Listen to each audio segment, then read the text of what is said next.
Hallo ihr lieben Jungfrauen, wir schauen in euren nächsten Monat mit dem großen Blatt für das Kollektiv der Jungfrauen. Ich bin gespannt, was ich euch mitgeben darf.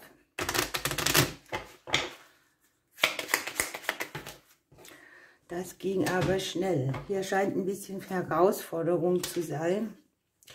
Entweder persönlich, seelisch oder auch auf den Finanzen und wie man den Finanzen irgendwie hier treu bleiben kann. Und an sich scheint es viele Hindernisse zu geben, die aus dem Umfeld rumwirken, ne? Oder die mit einwirken auf euch. Wie gesagt, das Schicksal ist immer ein bisschen eine Herausforderung, ein Thema, das sich zeigt, wie geht man damit um. Blockaden bei der Vitalität, Blockaden voranzukommen, ein paar unangenehme Gefühle. Und zeitgleich auch, Gott sei Dank kommt es noch so, haben wir hier einen Umbruch, der dir hier die Schwierigkeit auch, ich sage mal, wegnimmt oder abnimmt.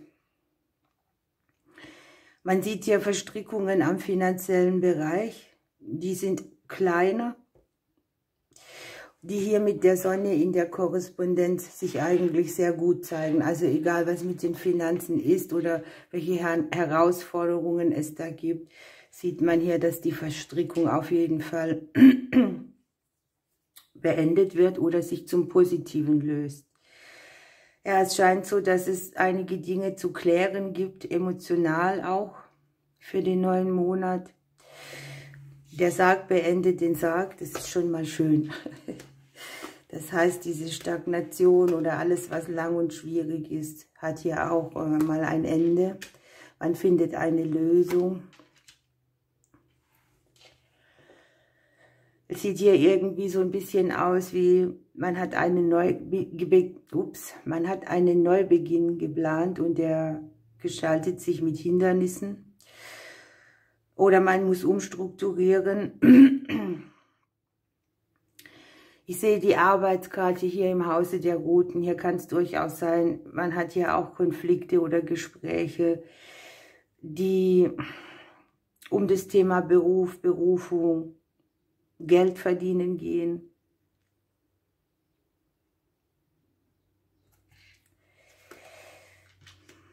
Gleichzeitig findet sich hier aber auch eine Möglichkeit. Auf der Berufskarte hier spiegeln die Blumen drauf, ne? Das ist so eine gute Idee, die man kriegt, die Zweifel wegnimmt. Eine Aufklärung wie ein Geschenk. Es kann ja auch so eine berufliche Umstrukturierung sein, die vom Umfeld mitkommt, die dich mit betrifft, die vielleicht zunächst mal ein bisschen schwierig oder hinderlich liegt, aber dann am Ende hier werden deine Zweifel besiegt.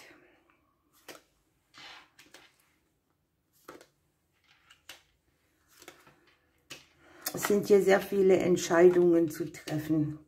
Die Sicherheit steht Kopf, ne? Veränderungen, die neue Wege mitbringen, die von außen auch Lösungen mitbringen. Sachen, die Klarheit finden. Ein Lebensblues, der angeguckt werden kann.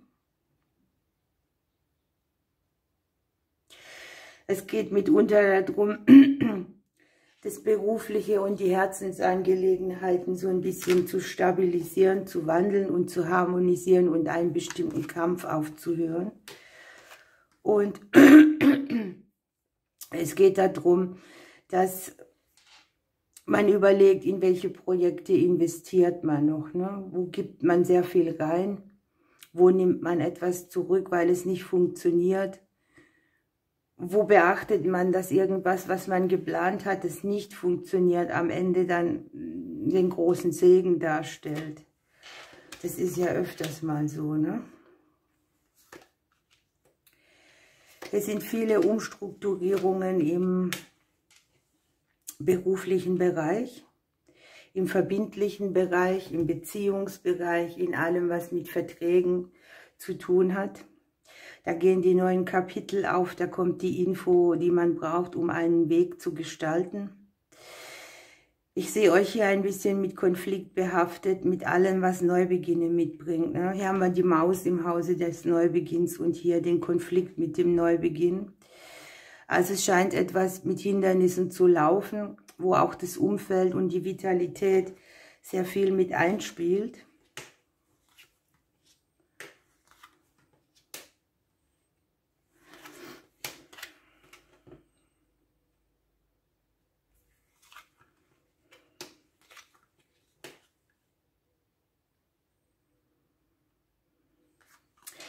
Guckt mal, das ist jetzt zum Beispiel eine klasse Situation, ne?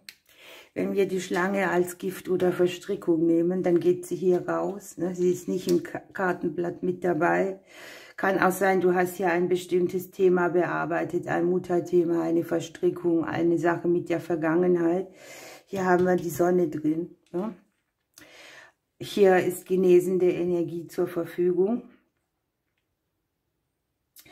Ganz schön sehe ich jetzt im Prinzip trotz allem eure Finanzen. Ne? Hier ist die Finanzkarte, hier sind die finanziellen Verbindlichkeiten. Wir haben die Veränderungen im Haus der Sonne und die Sonne korrespondiert noch damit. Also ihr werdet hier irgendwie mehr ins Empfangen gehen, eine Sache in die Klarheit bringen, die mit den Finanzen zu tun hat. Und vielleicht auch seid ihr eher in einer Partnerschaft, wird sich das auf die Partnerschaft auswirken, zum Positiven, weil es eine Lösung für alle ist. An sich liegt im Haus des Geldes ihr selber drin. Hier wieder der Konflikt mit irgendwas, was ihr umgestaltet oder neu beginnt.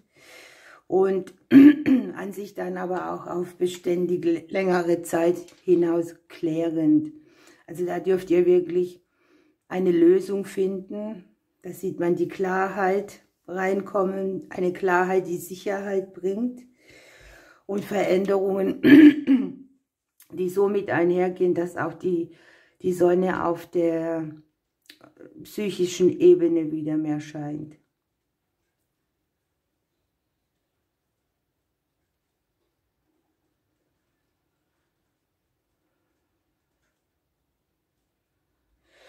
Ihr habt hier im Berufshaus, ich suche gerade die Korrespondenzen, den Klee drin. Also hier dürft ihr mit einer glücklichen Wende rechnen, mit einer glücklichen Bewegung, mit einer Bewegung, die auf dem kurzen Weg Hindernisse wegnimmt oder auch mit etwas, das euch Erleichterung bringt. Wo ihr aufhört, einen Kampf zu führen, etwas in die Harmonie beamt. Es kann auch sein, dass ihr kleinere Bereiche dazu nimmt oder weglässt. Auf jeden Fall eine gute Sache hier unten. Die Wunscherfüllungskarte liegt hier auf der Ebene der Veränderungen, die mit der Sonne einhergehen, überall da Klarheit hinbringen, wo sie denn auch gebraucht wird. Unter anderem sieht man hier ein bisschen die Herzensangelegenheiten, die Herzensprojekte und die Familienthemen und natürlich auch eure eigene Vitalität. Die Finanzen scheinen euch hier sehr zu beschäftigen.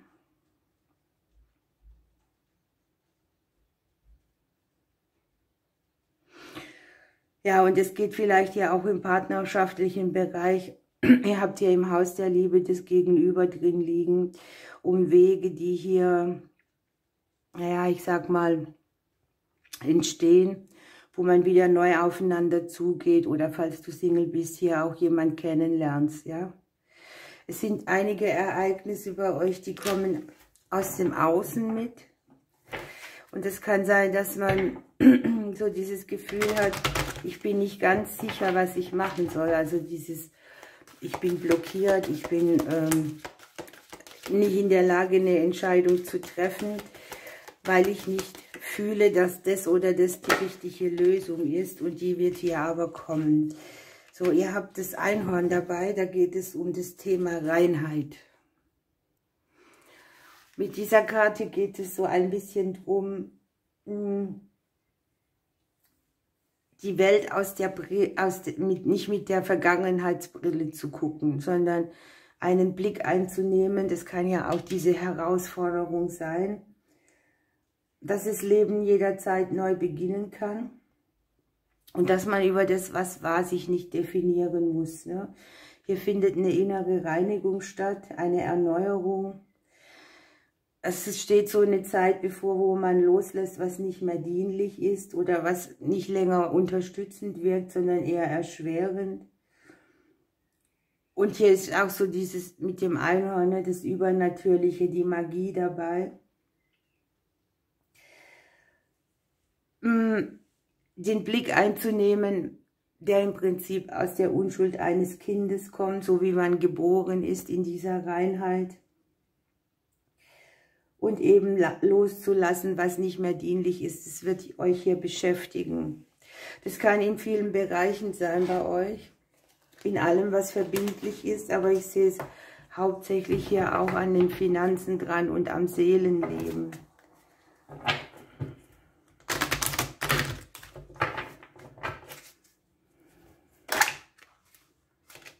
Hier ist sie schon rausgefallen, bevor ich gemischt habe. Wenn es hier um Reinigung geht und um irgendwelche Klärungsprozesse, dann habt ihr natürlich auch die Gelegenheit dazu oder dürft sie nutzen. Und es geht darum, sich wieder zu verbinden, still zu werden, sich anzubinden an das Vertrauen, an das, was das Leben ebenso fordert. Ja, und da geht es schon stark drum bei euch, dass ihr hier geführt durch einen bestimmten Lebenskampf geht und dass ihr für euch dasteht und für eure Taten eben Verantwortung übernimmt. Ja? Es geht um ein gewisses Anpassen an das Umfeld auch. Hier wirken ja die Blockaden auch aus dem Umfeld raus. Und wenn die Gottesanbeterin ins Leben kommt, wird man aufgefordert, dass man für sich einsteht. Ne? Das ist ja auch der Konflikt, da wo man sich streitbar macht, da wo man etwas durchsetzt. Trug und Wahrheit dürfen hier unterschieden werden.